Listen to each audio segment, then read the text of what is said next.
Do'stlar, bugun 183-kun demayman, chunki 183 o'tganiga ham 80 kun bo'ldi. Ya'ni bugun 263-kun. Hozir 263 ta burus qilishim kerak.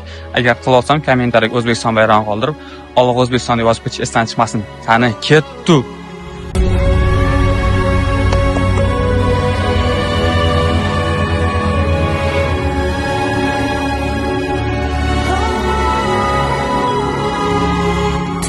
Hikmat so'ylayotgan azim chinor yaprog'idir.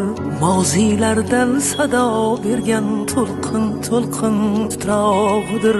Tinglang, hikmat so'ylayotgan azim chinor yaprog'idir. Moziylardan sado bergan to'lqin titrog'idir. Bu Temurbek tug'yonidir, Temur Malikning